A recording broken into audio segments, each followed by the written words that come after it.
एक घने जंगल में एक छोटा सा, प्यारा और बहुत ही भोला हिरण रहता था। नाम था गोलू। गोलू हमेशा डर डर कर चलता था। थोड़ी सी हवा चले या पत्ते सरसराए तो वह घबरा जाता।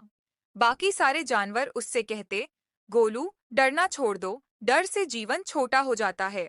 लेकिन गोलू मानता ही नहीं था।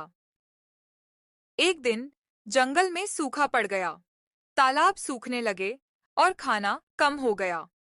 ऐसे समय में सारे जानवर एकजुट होकर दूर वाले बड़े तालाब की तरफ जाने की तैयारी कर रहे थे। मगर वहां तक पहुंचने के लिए एक संकरा रास्ता था, जहां अक्सर शिकारी आते थे। गोलू डर कर बोला। मैं वहां नहीं जाऊंगा। मुझे पक्का कुछ ना कुछ हो जाएगा। सबने समझाया, पर उसने मना कर दिया और जंगल में अकेला ही रह गया।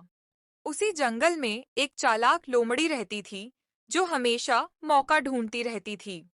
उसने देखा कि गोलू अकेला रह गया है। वह उसके पास आई और मीठी आवाज में बोली, गोलू, तुम तो बहुत होशियार हो कि तुमने लंबा रास्ता नहीं चुना। आओ, मैं तुम्हें एक गुप्त जगह दिखाती हूँ जहाँ पानी भी है और खाना भी। अगर मैं मना कर दूं तो लोमड़ी नाराज हो जाएगी। और वैसे भी सब तो चले गए हैं। शायद ये सच बोल रही हो। लोमड़ी उसे लेकर जंगल के अंदर एक अंधेरी गुफा में ले जाने लगी। रास्ता गंदा था, पत्तियां कुचली हुई थीं और बदबू आ रही थी।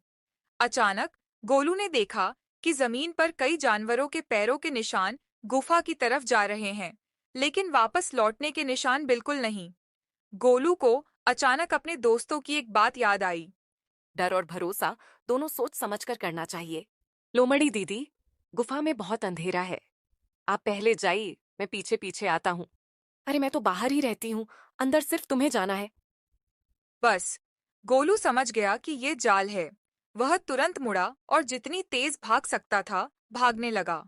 लोमड़ी पीछे से चिल्लाती रही, रुको, रुको, मैं तुम्हें कुछ करूंगी नहीं। लेकिन गोलू नहीं रुका। काफी दूर पहुंचकर उसने देखा कि वहीं बड़ा तालाब था, जहां उसके बाकी दोस्त थे। सबने उसे देखकर राहत की सांस ली। गोलू रोते हुए बोला, मैं डर के कारण अकेला रह गया और लोमड़ी के जाल में फंसने वाला था।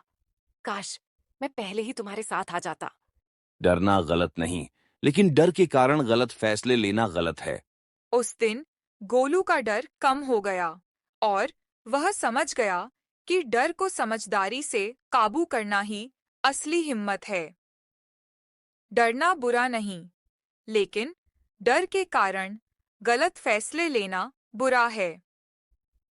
समझदारी और सावधानी से ही जीवन सुरक्षित रहता है।